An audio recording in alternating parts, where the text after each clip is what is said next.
I guess it would help if I actually added myself to the stream. All right. So here I am trying new things yet again. And welcome if you're joining me live or if you're watching the recording. I'm so glad you're here. My name is Shannon Kerr. And let's see, I am a mom. I am a mom of a blended family, which means I have children in multiple households and multiple situations. Hi, Andrea. Thank you for joining. I am also an EFT practitioner, and I'm going to tell you a little bit more about what that means. And I am a numerologist. And I use these tools as well as lots of other mindfulness tools to help, well, first myself, quite honestly, but as well other moms to drop the emotional baggage that we have been carrying ever since we became moms, and some of us, many of us before that. I strongly believe that motherhood has highly unreasonable expectations around it as to doing it all and being it all and not ever losing your cool in the meantime. And so I'm as honest as I can be about, yes, I have gone through periods of anxiety. I am 2 years and 3 months sober. And, you know, I've had lots of ups and downs. And I have now learned how to use these different tools to help with feeling comfortable with my emotions and also showing my kids how to do the same for themselves. So, if you're ready to learn more about how to feel fully in integrity and a true self love, then you're in the right place. So, first of all, a little bit about EFT tapping. I came to this technique, emotional freedom technique is the long name. Some of you might just know it as tapping. I started tapping in 2020 because you can guess. I was going through a fair amount of stress. Um, when lockdown happened in March 2020, I was in lockdown with my 5-year-old. My husband was able to keep working because he was part of essential services. And so it was just me and my youngest. My eldest was at their dad's house. And neither of us were managing well, putting it lightly. There were a lot of temper tantrums, there were a lot of just emotional meltdowns from both of us. And my biggest fear was losing my sobriety. Um, Thinking back to that time, there was so much messaging on social media about like, go ahead and just day drink and who cares? And let's just be drunk all the time because we're going through this stress. And I was 6 months sober at this point, and I really didn't want to fall back on that. So, this is when I first learned how to use EFT tapping in order to address my emotions. Because before that, when emotions got too big or scary, I would drink. Or I would just kind of survive through the day until I could drink after the kids had gone to bed.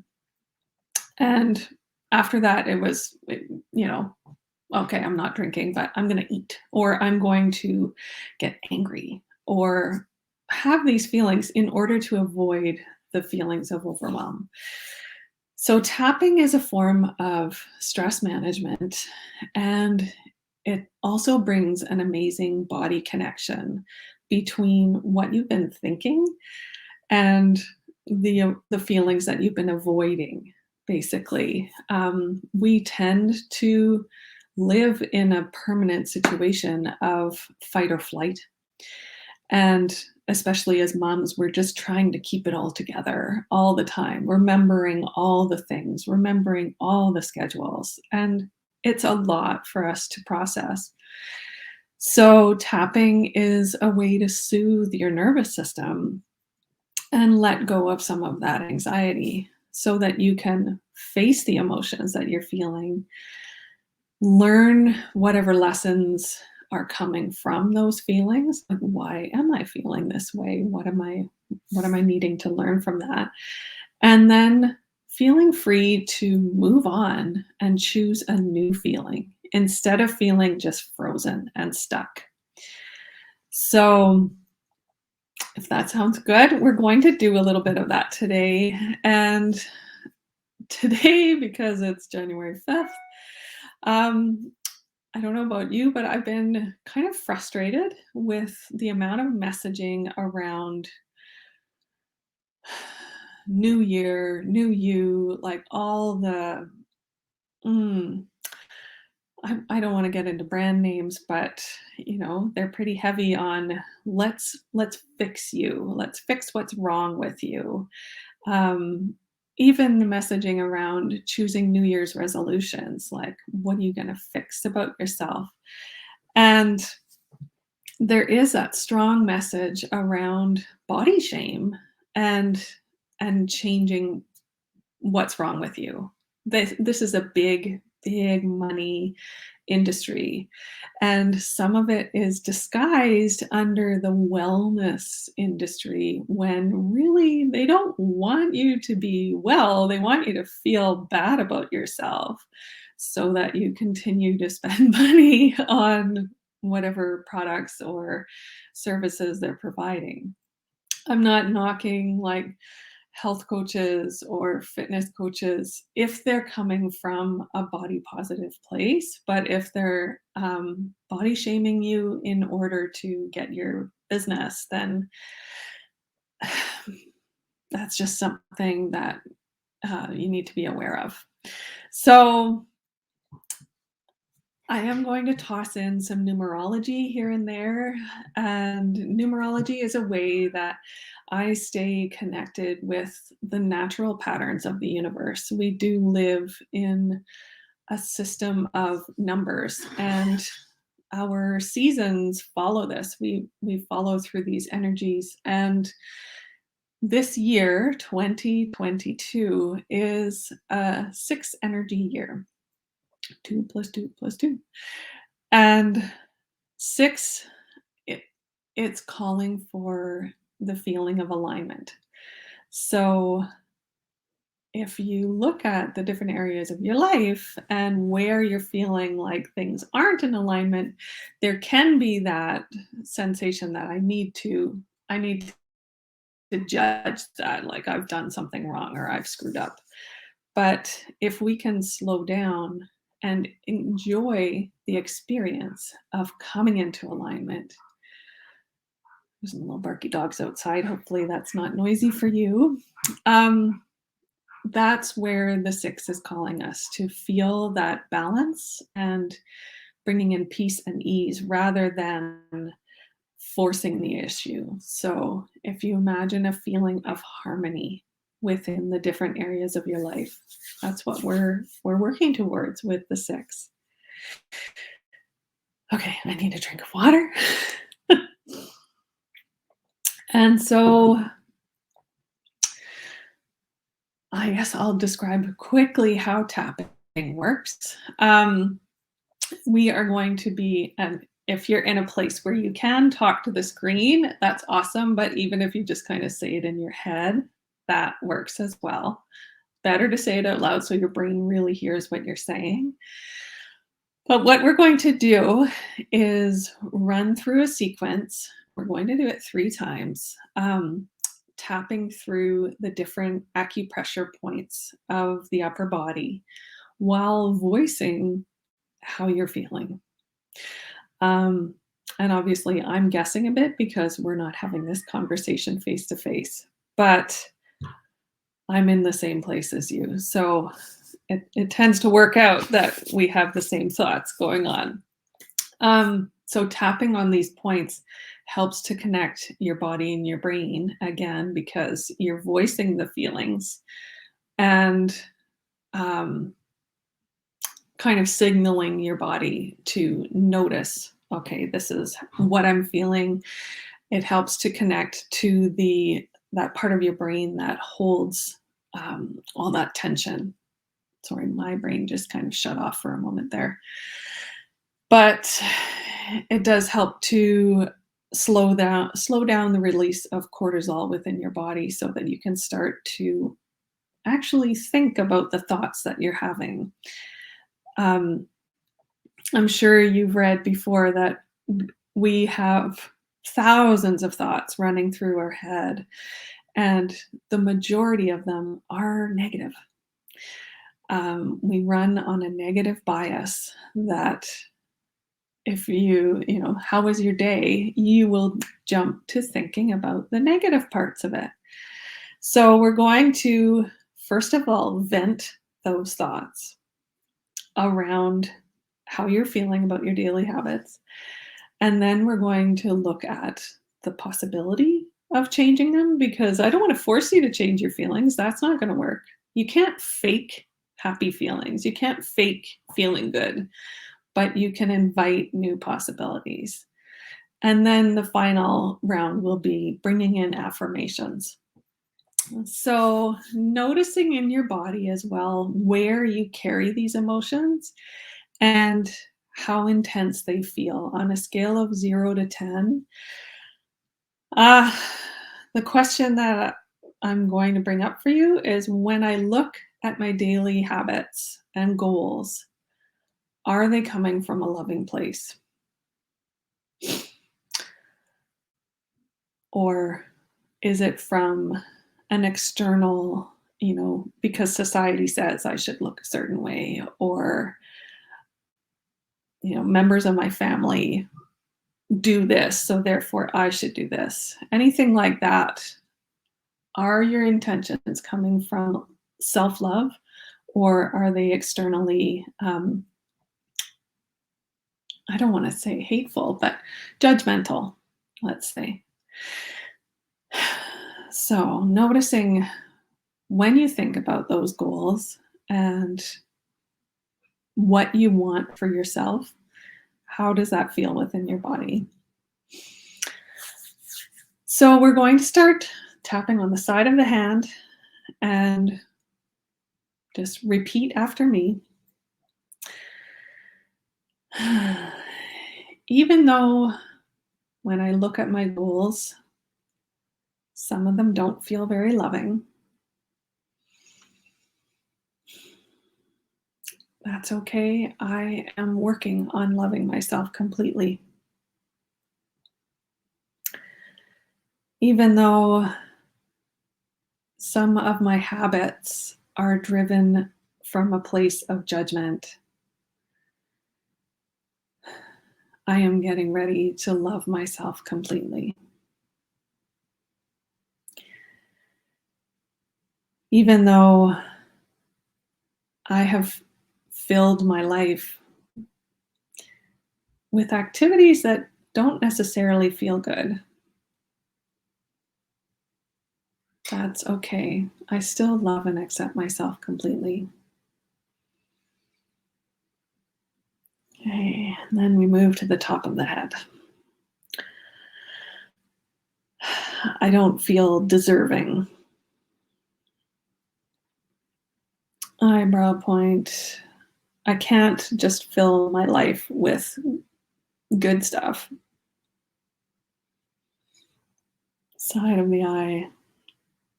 I have too many responsibilities. Under the eyes. And there's not enough time in the day. Under the nose. It feels selfish and irresponsible. Under the mouth. I need to improve myself first. Collarbone point. And once I look better, then I can start to feel better.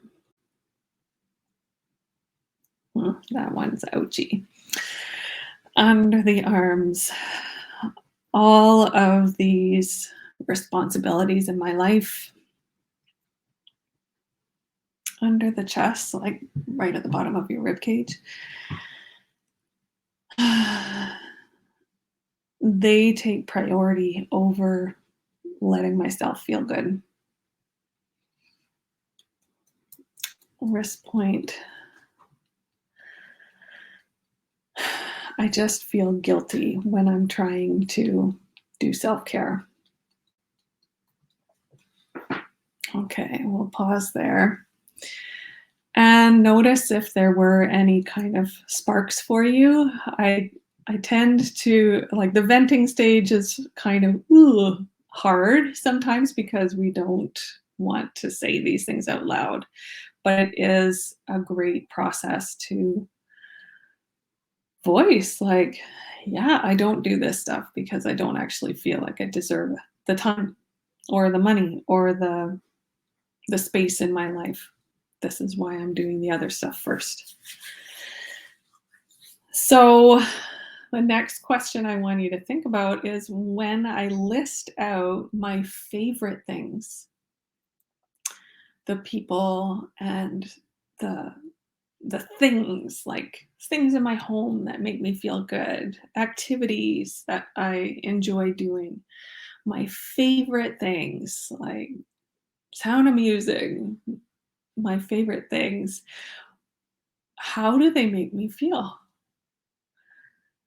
I know, like, especially, well, like, we're feeling that sense, that need to declutter and make our space more homey, especially with the winter outside. It's nice to have cozy spaces.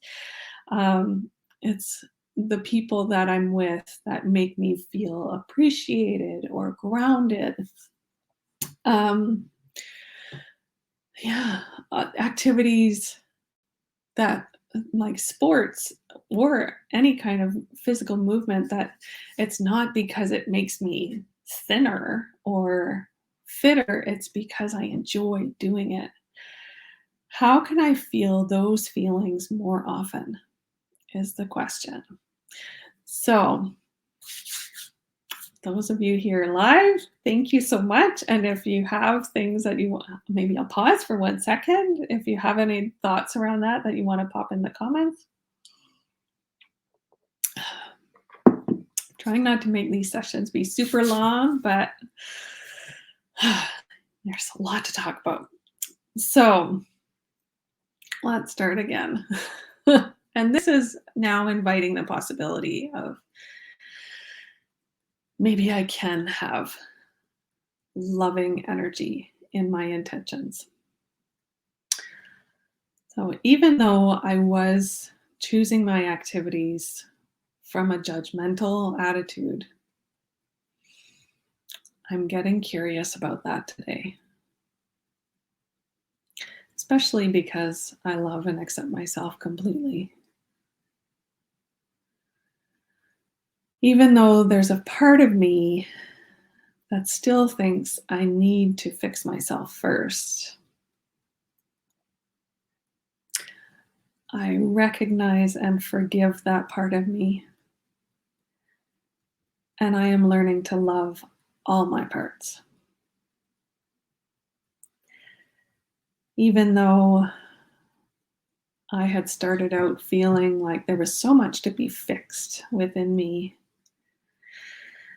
I am getting ready to release that belief. Okay, top of the head. All my favorite things and people.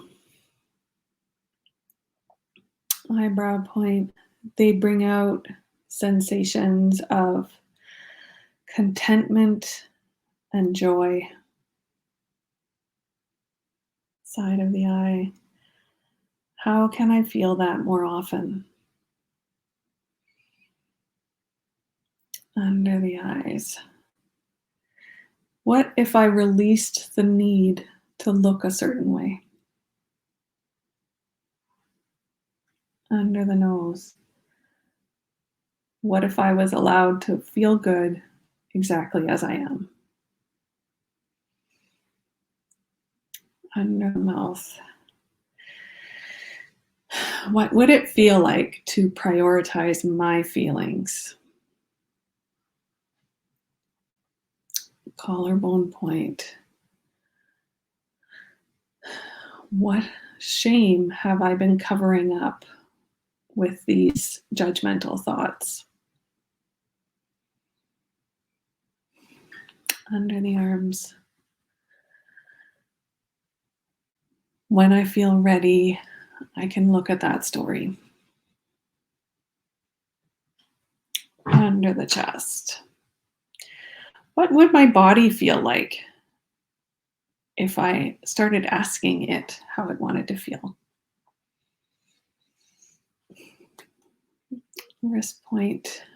How would my body respond to more love and attention? Top of the head.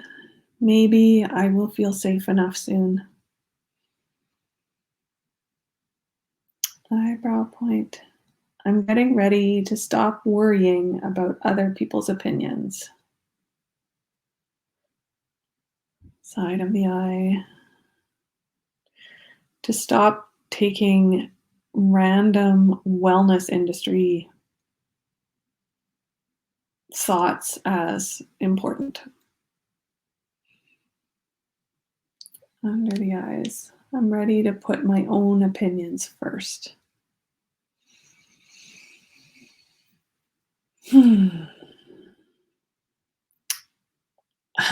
Yeah, we have not been taught to question those authorities. If you think about, like, I remember growing up and standing in grocery lineups and seeing like the rows and rows of magazines of telling, you know, 10 pound, lose 10 pounds quick, and the grapefruit diet and all these things. And it just continues. It's moved into different forms, but it keeps continuing of this pressure for us to look a certain way and to withhold that self-love until we fit a certain mold, which is ridiculous. We are allowed to feel love for ourselves